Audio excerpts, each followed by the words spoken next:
மரியாதை மரியாதைன்னா என்னன்றது ஒரு ஷார்ட் ஸ்டோரி மூலியமா சொல்றேன். ஒரு ஊர் இருக்கு. அந்த ஊர்ல மிகப்பெரிய பணக்காரர் ஒருத்தர் இருக்காரு. அவரு ஒரு புது ஸ்லிப்பர் வாங்கி அதை போட்டு நடந்து வந்துட்டு இருக்காரு. வரும்போது ஒரு குடிசை வீடு கிட்டக்க பாத்தீங்கன்னா அவருடைய ஸ்லிப்பர் வந்து அறுந்து போகுது. சோ அது கட் ஆயிட்டதும் அவருக்கு அந்த ஸ்லிப்பரை தூக்கி போட மனசு இல்ல. அது சரி பண்ணிட்டு நம்ம மறுபடியும் தச்சுட்டு மறுபடியும் போட்டுக்கலாமே அப்படின்னு யோசிச்சுட்டு அவர் என்ன பண்றாரு, பக்கத்துல இருக்க ஒரு குடிசை வீட்டுல கேட்கிறாரு, சார் இந்த மாதிரி என்னோட ஸ்லிப்பர் நான் போட்டிருந்தேன், அறுந்துடுச்சு, புதுசு, அதனால நான் இங்க நீங்க விட்டுட்டு மட்டும் போறேன், நாளைக்கு வந்து எடுத்துக்கிறேன், இல்ல யாரையும் பசங்களை விட்டு எடுத்துக்கிறேன் அப்படின்னு சொல்றாரு.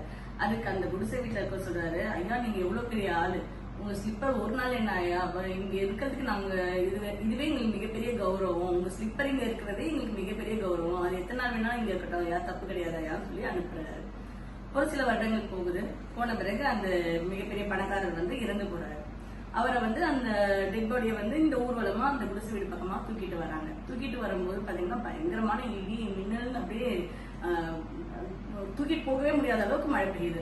சோ உடனே அந்த குடிசை வீட்டுல இருக்கவங்க கிட்ட ஓரமா ஒதுங்கி இந்த பிணத்தை தூக்கிட்டு வரவங்க வந்து கேக்குறாங்க, ஒரு 10 நிமிஷம் நான் இந்த டெட் பாடியை வந்து இங்க வச்சுக்கிறோம், மழை விட்டதும் எடுத்துக்கிறோம், அது வரைக்கும் இங்க ஓரமா ஒதுங்கி இருக்கிறதுக்கு அலோவ் பண்ணுங்க அப்படின்னு சொல்லி கேக்குறாங்க.